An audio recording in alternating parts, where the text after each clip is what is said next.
इस साल 28-30 नवंबर तक 60,000 करोड़ की धान की फसल खरीदी गई है सरकार के द्वारा एमएसपी के अंतर्गत, और इसमें लगभग 2/3 आया है सिर्फ आपके पंजाब से।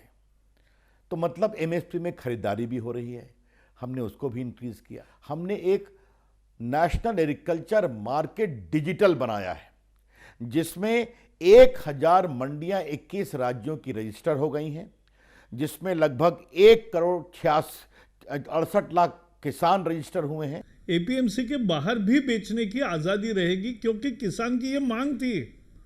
एपीएमसी के चंगुल से हमें मुक्त करो, यही तो मांग थी किसान की, और उसको मिला है। मोदी जी ने एक संकल्प लिया कि हमारा देश का जो अन्नदाता है वो आत्मनिर्भर भी होगा, हमारा जो कृषि प्रधान देश है कृषक प्रधान देश भी बनेगा, हमारे किसानों के आय को दुगनी हम करेंगे, और उस दिशा में उन्होंने कदम उठाया। सितंबर महीने के बाद जो एमएसपी ऑपरेशन चला देश में, मैं मात्र अगर धान की बात करूं तो देश के 33 लाख किसान उसमें शामिल हुए। उन्होंने 336 लाख मीट्रिक टन अपना धान एमएसपी ऑपरेशन के माध्यम से सरकार ने उसकी खरीद की। 60,000 करोड़ से ज्यादा पैसा इन 33 लाख किसानों के खाते में गया, जिसमें से 60% किसान पंजाब से हैं।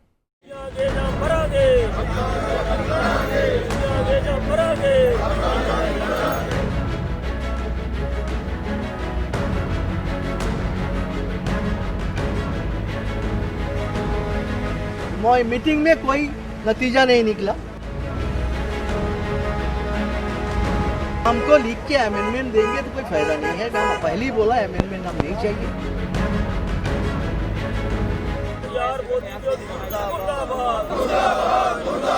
कोर कमेटी की जो मीटिंग है, सब लोगों से बातचीत हो गई, मामले का समाधान हो। प्रपोजल से बात बनती नजर नहीं आ रही, अमेंडमेंट से बात नहीं बनेगी, क्योंकि ये कानून बहुत ही घटिया तैयार हुए हैं।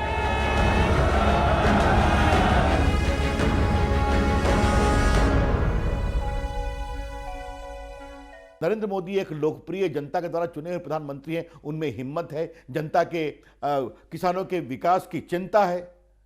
तो क्या ये मतलब मुझे समझ में नहीं आता है।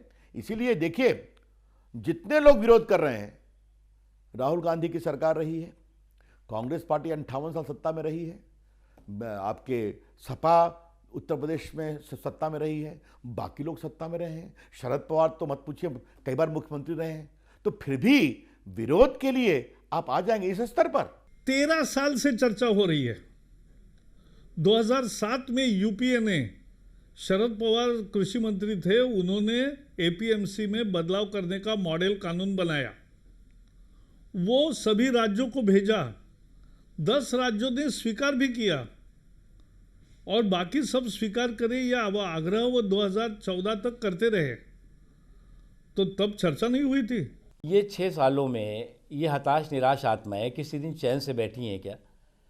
कभी जो है वो हमारे जो है वो भोले भाले किसानों के कंधों पर अपनी छुटी हुई बंदूकें और फूके हुए कारतूस लगा देंगे, कभी जो है वो महिलाओं के कंधों पर लगा देंगे, कभी कहीं और जो बेगुनाह और बेकसूर लोग हैं उनको कंधों पर अपनी बंदूकें लगा करके और अपनी ऊसर ज़मीनों को उपजाऊ बनाने की कोशिश करेंगे, लेकिन हर एक में असफल हुए।